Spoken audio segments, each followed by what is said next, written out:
free ride. Heartbreak, courage, and the 20,000-mile motorcycle journey that changed my life. By Noraly Schoenmaker. Read by Imani Jade Powers. Aut inveniam viam aut faciam.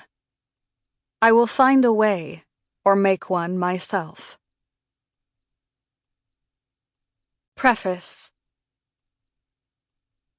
I was 6 years old when I wrote in a school assignment the words, "I want to go home."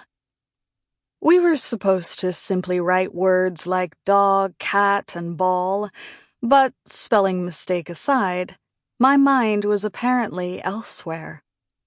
Back then, I didn't know that I would later spend years of my life trying hard not to go home. I got my first diary not long after these famous words, and I started to write more and more. Not just in my diary, but also stories, which I would print and fold into skinny booklets. I knew I wanted to be a writer when I grew up. When I began exploring the world on my own in my 20s, I recorded my experiences in detailed travel journals. I've reread many of them and watched back a lot of footage from my YouTube channel while writing this book. Some of the conversations I describe in the pages ahead were held in languages I barely spoke, such as Russian. I didn't understand what had actually been said in them until I published my videos on YouTube when native-speaking viewers would comment on them. However, I also describe plenty of experiences in this book that I never shared online. Sometimes this was just because I'd forgotten to turn on my camera, but often it was because I was afraid to record myself in scary and vulnerable moments. I was afraid of how people would respond to my ineptitude. So I chose to go through these most difficult parts of my journey alone, without anyone watching.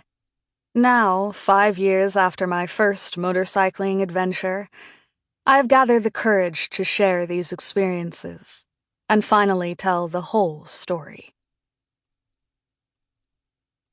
Prologue. A Wreck of Broken Dreams. Spring 2019. It was early April. Spring should have sprung ages ago, but everywhere I looked, the ground was covered in snow. I was in northern Iran, in the Alborz Mountains near the Caspian Sea. "Look, Basanti, snow!" I'd exclaimed at first and rubbed a handful on her tank. But now I was getting worried. That morning I'd left Sari, the capital of the Mazandaran province. The plan was to ride to the town of Gorgan, which, like Sari, was right on the shores of the Caspian Sea. It had been a gorgeous day, the temperature perfect for someone in motorcycle gear. I was surrounded by vast alpine meadows. This area was known as the Switzerland of Iran. All that was missing was the sound of jingling cowbells. Tall, snow-covered mountains emerged in the distance as the landscape around me changed, the fertile farmland making way for dry sand and stark rock formations. The various shades of green turned to yellows, browns, and blacks. 2 shepherds waved at me when I passed them, their sheep around them searching for the last clumps of grass, and I waved back.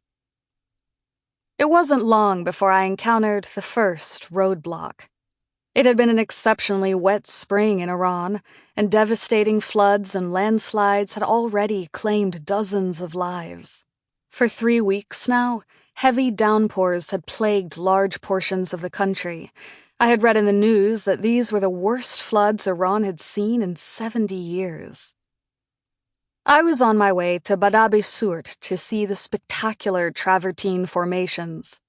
The white terraces, holding turquoise and red-tinted water, were located above a natural hot spring, and I had marked it on my map as one of Iran's geological highlights. Thanks to my former job as a geologist, these kinds of rare phenomena have always been irresistible to me. A large green sign indicated the exit that led to the terraces, which were about 4 miles away. However, immediately behind the sign, a row of boulders blocked the road, and 2 smaller signs were sticking out of the rubble announcing road work ahead. I came to a stop, and one of the workmen immediately walked toward me. I pointed at the roadblock and looked at him. Sample complete. Ready to continue?